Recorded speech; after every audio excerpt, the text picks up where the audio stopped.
Subscribe Mufti Qasim Nawaz online for more videos.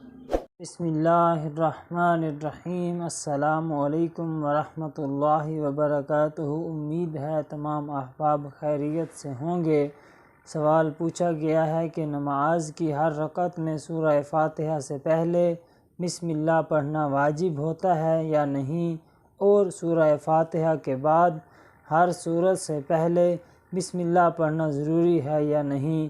تو جواب عرض ہے کہ سامعین مکرم، نماز کی ہر رکعت میں سورہ فاتحہ سے پہلے اور سورہ فاتحہ کے بعد سورت پڑھنے سے پہلے بسم اللہ الرحمن الرحیم پڑھنا واجب نہیں ہے، بلکہ امام اور تنہا نماز پڑھنے والا مرد اور عورت کے لیے پہلی رکعت میں ثنا یعنی سبحانک اللہم مکمل پڑھنے اور تعوذ یعنی اعوذ باللہ من الشیطان الرجیم مکمل پڑھنے کے بعد تسمیہ یعنی بسم اللہ الرحمن الرحیم پڑھنا سنت ہے، اور ہر رکعت کے بعد باقی تمام رکعتوں میں سورہ فاتحہ کی تلاوت سے پہلے ثنا اور تعوذ کے بغیر بسم اللہ الرحمن الرحیم پڑھنا سنت ہے۔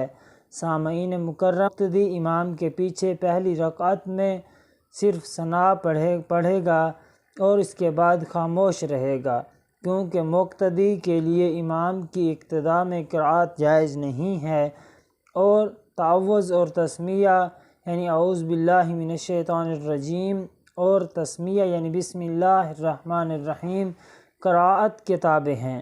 مسبوق جس سے کچھ رکعتیں رہ جائیں اس کے لیے امام کے سلام کے بعد بقیہ نماز کے ہر رکعت میں سورہ فاتحہ کی تلاوت سے پہلے بسم اللہ الرحمن الرحیم پڑھنا سنت ہے، اور امام یا تنہا نماز پڑھنے والا شخص کے لیے ہر رکعت میں سورہ فاتحہ کے بعد سورہ شروع کرنے سے پہلے بھی بسم اللہ الرحمن الرحیم پڑھنا مستحب عمل ہے۔ امید ہے بات سمجھ آ گئی ہوگی۔ اللہ تعالی ہم سب کو عمل کرنے کی توفیق عطا فرمائے۔ اللہ تعالی ہم سب کا حامی و ناصر ہو، آمین۔ Subscribe Mufti Qasim Nawaz online for more videos.